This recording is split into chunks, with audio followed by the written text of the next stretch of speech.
I have never built a PC before. For the last 3 years, I've been developing games and making videos on a MacBook, and before that, I had a gaming laptop which would overheat incessantly. However, today that is going to change. I'm going to build my own PC, perfect for game development, streaming, video editing, and gaming, all tied up in a beautiful retro package. If you know me, I love Game Boy games and I love everything retro.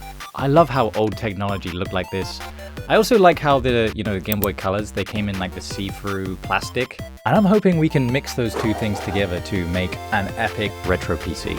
But before we start, I'm gonna have to just say that I probably chose the worst time to build a PC. The RAM prices are insane. Storage prices are just as bad as well. However, this has been in the cards for a while. Even when I had that gaming laptop years and years ago, I really struggled to make Unreal Engine projects. My final year game at university was made in Unreal, and it was on that gaming laptop that during COVID, I had to, finish up that game development. So it wasn't suited for Unreal Engine 4, and I think Unreal Engine 6 is on its way. And although I may not want to use Unreal Engine, and I would prefer to use something like Godot, something open source like GB Studio is, I'd still want that option as I am trying to be a professional game developer.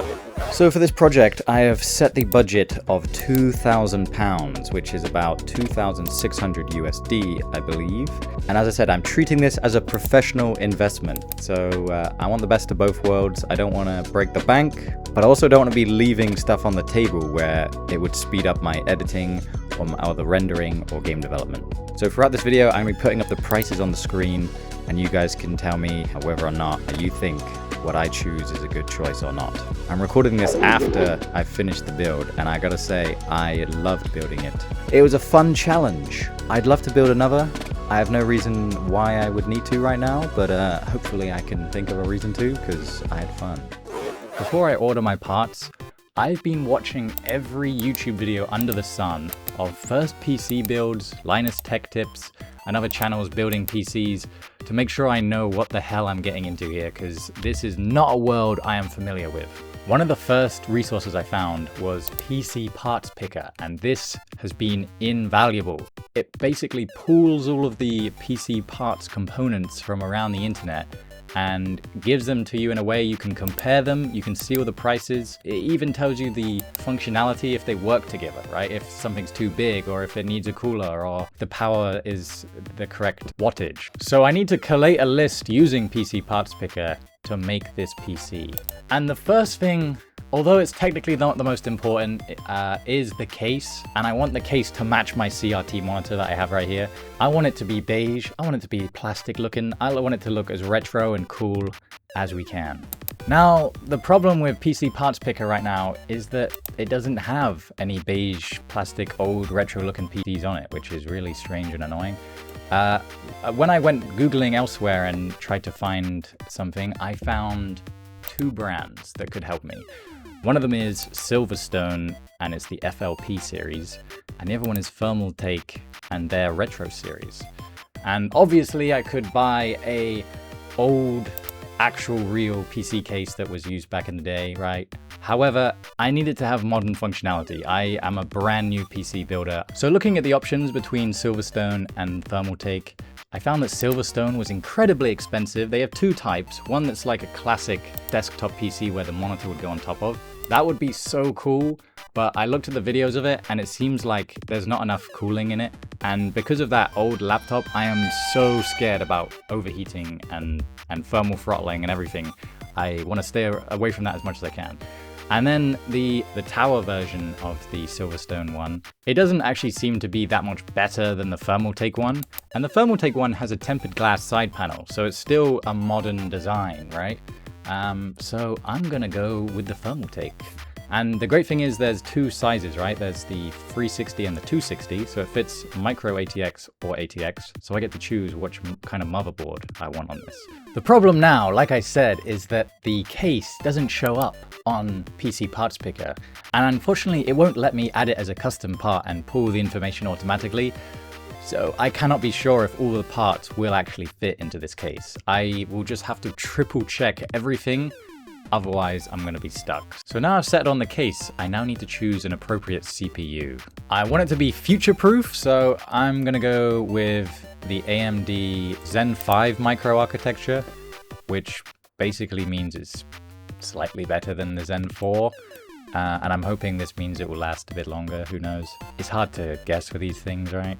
And so because I want to be recording and rendering and streaming and gaming and everything under the sun, I need this to be quite a good one, right? So I'm gonna probably have to go with a Ryzen 9, probably. And what's funny is it actually seems that the Zen 5 Ryzen 9 seem to be a bit cheaper than the Zen 4s. I don't know why that is, maybe purely because they have sold so much in the past and there's a low stock now that maybe they are considered valuable. So I was actually torn between the Ryzen 9 9900X 3D and the Ryzen 9 950X. They're basically the same price, but just the X version has 16 cores and more threads, and then the X3D one has more cache, and the cache is useful for gaming. Alternatively, I could have the same core count as the X3D, save 150 quid, but not have that cache for gaming. I think it's probably smart to go for something in the middle, which is the X3D with the 12 cores. Or maybe I'll wish I went all the way up to the 9950 X3D and get more cores and the gaming cache. But I'm in the right ballpark, and when I come to buying it, I can obviously choose it based on the prices at the time. And I probably recommend you do the same thing. The next important thing to think about for the computer is the GPU, the graphics card. And I have no idea what graphics card I actually want. It's not a thing I ever really think about. I don't even know which one is the best one. So I'm gonna have to do a lot of research. The only anecdotal thing I have is in that old laptop, there was Radeon software and I hated it. It was so hard to work with. And yeah, that gaming laptop has scared me away from Radeon. So I know that the other brand or something is called ARC, and maybe I'll just stay away from Radeon and anything and go with NVIDIA. That would mean I can just simplify my research and just stick to one brand and comparisons within that one brand. That should speed things up. But I've also found this graph from Tom's Hardware. And if we look at the ray tracing performance at 1440p on Ultra, we can see the frames per second it's suggested that they've got. So if I just want more than 60 frames per second, I have a group of graphics cards to aim for. And depending on my budget, I can drop down or choose accordingly. So having a piece of data like this is definitely very helpful. Another thing I'm taking into consideration with the GPU is how many fans it has. I'm realizing that laptop has really shaped my understanding of computers, and I do not want it to overheat. Because on PC Parts Picker, you can just click 3 fans. It makes it very easy to just filter out everything else. Just like simply choosing NVIDIA, we're cutting down how many choices we get, and it gives us less choice paralysis. So after some research, I feel like the RTX 5070 might be what I'm aiming for. It's like 500 quid, which I know when it comes to graphics cards, I normally hear that they're worth 800 quid or more. So maybe 500 isn't enough to spend, but I'm hoping that based on the Tom's Hardware benchmarks, I think that's untrue. So 5070 would be what I'd be aiming for. Just stick with the 5070 for now and see how it goes. Now I've chosen a CPU and a GPU, let's try and figure out the motherboard. I am acutely aware of how important USB ports are when it comes to a computer. Working with my MacBook right now, there are only 2 USB ports. And I've had to get this, extender thing here. But because this thing is so fat, I've had to actively cut this with a pair of pliers, right? So that it can go into the MacBook alongside my HDMI adapter, which also has the power adapter on it. This is not working for me. I am definitely thinking about how many USB ports it has. The bigger the number, the better. I think anything more than 8 would be great, because 2 is not enough. And also with the motherboard, we have a choice. Do we want to do the ATX size or the MicroATX size? Looking at the prices, it seems like the MicroATX isn't really that much cheaper than an ATX anyway. So maybe I should just go with the ATX. Now, there are so many baseline motherboards here. Like there's here A520, B650, X870, B850. Although they have a few things in common, I don't think they mean that much because it matters more about the features on those motherboards. Like the B850 or whatever is the foundation, and then everything that builds off of it makes it a better motherboard. And I've realized that, again, I care about cooling, so I'm gonna try and go for a motherboard that has a lot of VRM cooling. And the VRM is like voltage regulator management or something.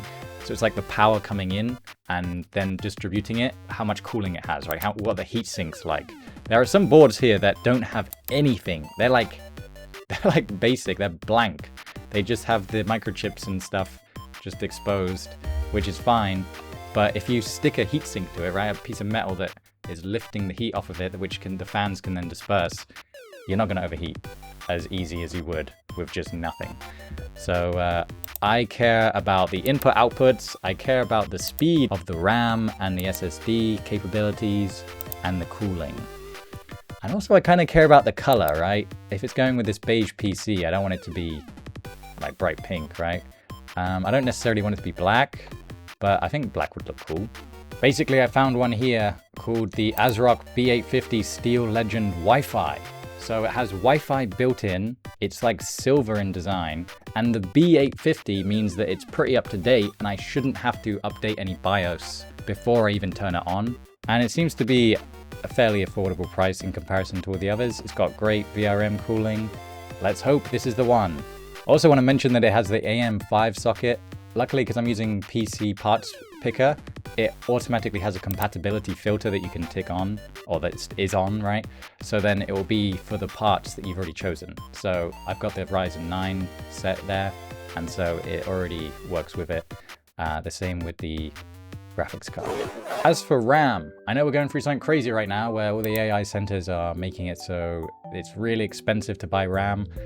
And that's been true for me. I'm just looking here now and it looks like one stick of DDR5 8GB is worth 150 quid. And if we look in the price chart, it used to be worth 27. So I don't know what kind of increase that is. And that's just on the cheapest websites, right? There are websites and places charging way more than that. So once they sell out on the cheap sites, they will go up in price. And I think I will simply opt for the cheapest DDR5 2 sticks of 16 gigs that I can find at the time when I purchase it. I think that's just what I'll have to do. Hopefully I can get a good deal from a website that PC Parts Picker doesn't know about. I really hope. And it's a similar story for SSD. I think normal storage is kind of okay, like hard drives, but we kind of expect the speeds of SSD now. I want to have my Windows installation on an SSD so that it loads up really fast. That's important to me. Just like my MacBook, when I open it, it just turns on. I kind of want that with my computer as well. So I opted for a 4TB PCIe 5 NVMe SSD. And basically what that means is it goes in the SSD slot, right? And then the PCIe 5 means that it's like twice as fast as the 4 version, right? And then it's 4TB, so I'm hoping that'll be future-proof for at least another 2 years, hopefully more.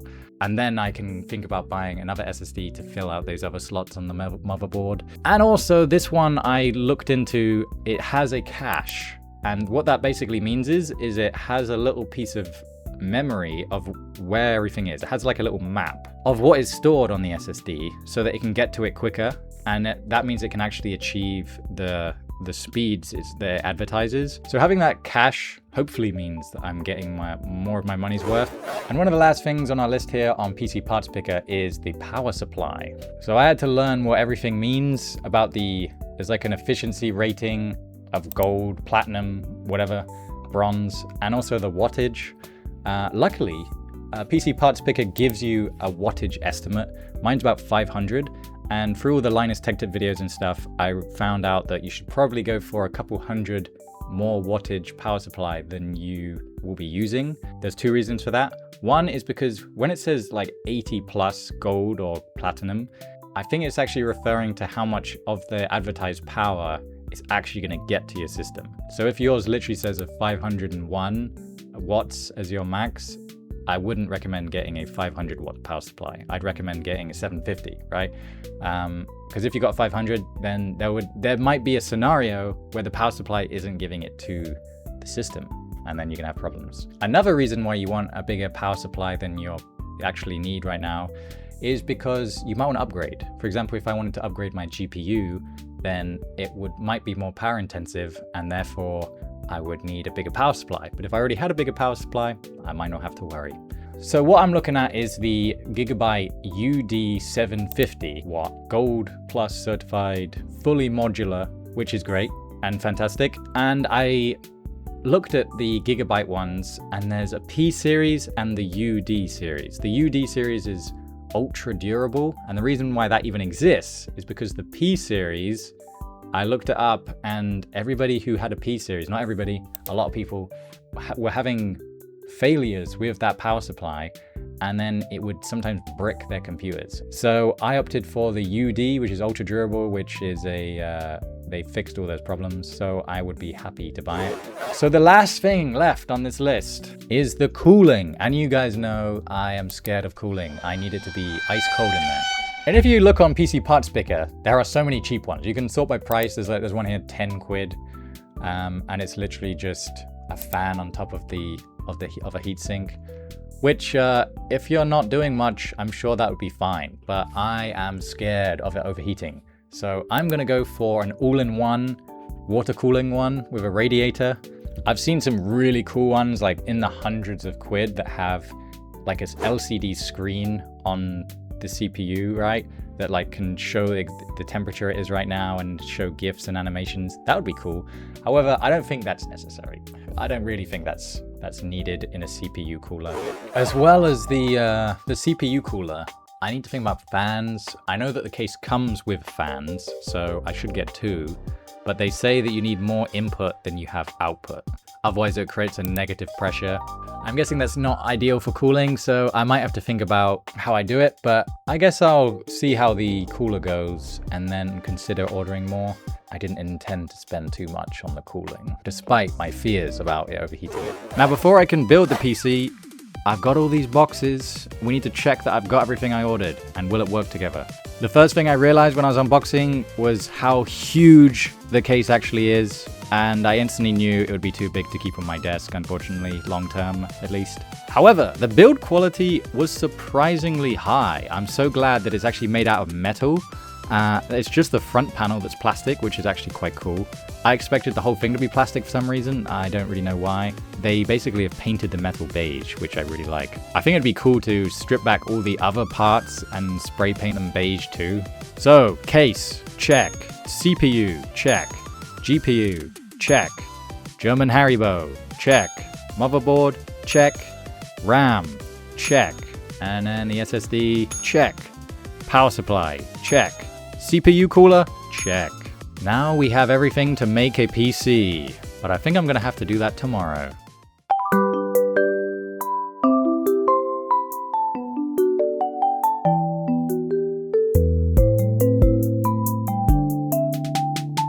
And what a beautiful morning it is. Wide-eyed and bushy-tailed, got down to the desk, opened up the case, got the motherboard ready. The front panel actually has a slot for an LCD, which would be awesome to get in the future, but I don't think it's necessary right now. The fans come pre-installed, lovely. Case came with a lot of little attachments too, which I loved. Opened up the power supply, check it out. What cables do we have? I read a few manuals. I read the manual for the power supply for the motherboard. I think the case had one too. I'm pretty sure I had a Linus Tech Tips video playing while I was doing this to make sure that I wasn't doing anything absolutely stupid. The first thing I actually did once I'd opened up the motherboard was put in the SSD. I'm looking at this back now and I realized I took a sticker off of the SSD. I'm pretty sure that voids the warranty, so don't do that if I was you. I actually found it really difficult to put it in. I was trying to be so gentle. You don't need gentleness, you just need to just put it in.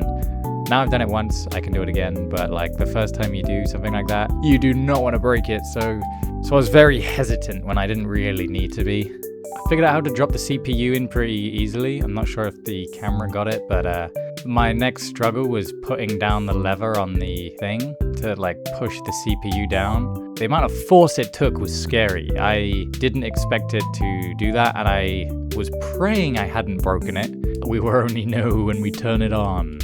Now for the RAM, got 2 sticks of 16 gig DDR5, and they need to go in the 2nd and 4th slot, I believe. I read the manual to make sure exactly which one they were.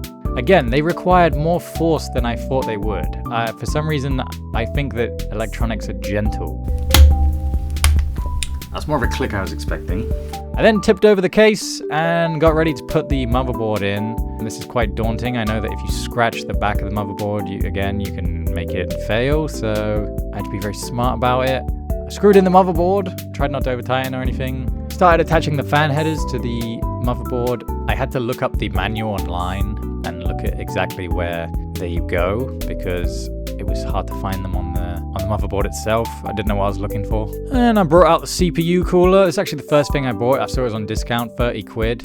For this initial configuration, I made it so 2 of the fans are blowing out the top, and then the one nearest the front of the case is pulling in. And this is because I cared about that negative pressure idea I talked about. And I don't think it was really too necessary. I attached the fans to the radiator, then attached the radiator to the case, and then I decided I'd attach the pump to the CPU. I think I should attach the pump to the CPU first, but I guess each to their own. Figuring out the socket and everything was annoying. I should have, like I said, it shouldn't have been in the case while I was doing it. It'd been way easier separately. I went back and forth a few times. I think I messed it up at one point, and I attached everything in the wrong order. The socket needed to go over and push down on the cooler, and I thought it was like a push and twist situation, but no, it wasn't. I just did it in the wrong order. I had to undo it and do it again. I think that's basically everything apart from the power supply and the graphics card. So let's pop up the graphics card. Quite a beast. 3 fans, pretty long, pretty heavy.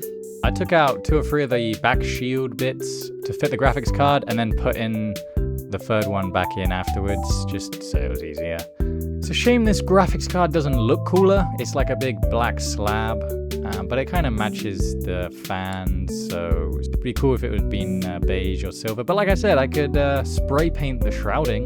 That's still possible. That would be a cool idea. Might make for a good video.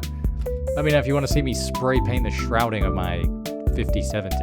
And then I think this is the last piece of the puzzle, is the power supply. And again, cables are very daunting. You have no idea what the hell you're looking at if you've never done it before.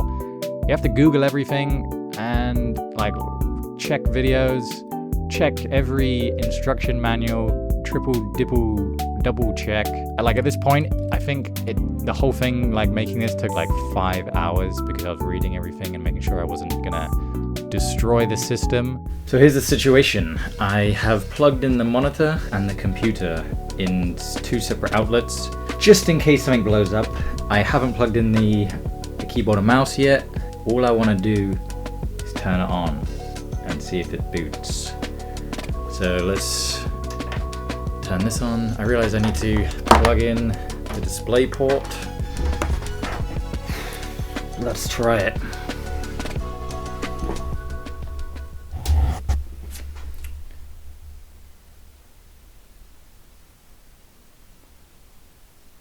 That's something.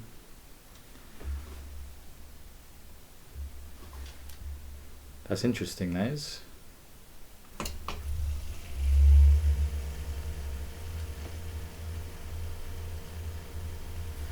Now apparently it said it can take a few minutes to actually display anything on the screen. It's running checking the RAM.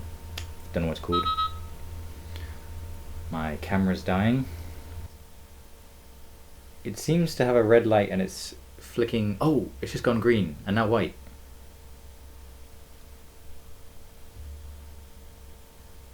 And now we did it. We have a computer. We did it. I built a PC. At this point, my excitement overtook me. I got my housemate to install the Windows creation tool onto a USB stick that I could plug into my computer, and I ordered a couple more fans on Amazon in white to replace the case ones and to add some more to the front. And that meant I could swap around that that one on the top that was intaking, and they're now all exhausting from the top. Now for the moment we've all been waiting for, testing it on some games on this beautiful CRT monitor. I got 007 First Light free with the GPU, and I'm glad it was free. I've played a bit of it now, not a big fan. You can see how beautiful it is. It's on ultra settings, and obviously it's on, the size of the screen is like 1280 by 1024, I think. It means that I've got the MSI Afterburner stats up on the left there. It runs effortlessly. I believe that the game knows it's a 60 Hz screen, so it's capped it at 60, which means that the CPU and the GPU both aren't working overtime, and it's also working quietly. I've been playing a lot of Delta Force as well, which is an extraction shooter. I've been playing it with my housemates. The Wi-Fi card on the motherboard is beautiful. I've had no issues, so even with all of us connected, it's completely fine. This game also looks beautiful. It runs at 180 FPS. I believe I might have capped that in my NVIDIA app by accident. But again, capping the frame rate and using a screen that's basically just HD, it means that both the CPU and the GPU don't really have to work very much. It doesn't overheat, it doesn't get too loud. You can rely on it. It's a reliable system. Playing on this, because it's so small and the resolution's so low, I actually have to like sit forward. And I think that in itself is tricking me into paying more attention. So I got this really good kill streak playing Extraction or Operations, where I killed like 6 people. My team, my other 2 guys, had already like left me at the beginning, or I left them at the beginning, and I went into the danger zone. And then I was acutely aware. I got these speakers. Normally I play with like I would play with a TV. So I actually was able to lock in this game with this monitor. I know that the video doesn't quite capture it, but it does look beautiful on this screen. The only thing I'd say is that modern games they don't really let you change the size of the text. They assume you're working with a bigger screen. So the text is very small and can be hard to read. And that again encourages you to sit closer. And there were some things were almost unreadable, but I only knew what the button prompts were because I've played the game for so long now. So I was able to do it. I play on my controller as well, if that affects anything. It's basically a console at some point, you know? Yeah, and in this game, like I said, I wiped 2 squads, took everything from them that I thought was valuable, managed to pull the lever to the dam, and then get to the dam and extract out the dam with no issue whatsoever. It was pretty good. Then played some City Skylines. I remember playing this on that old laptop.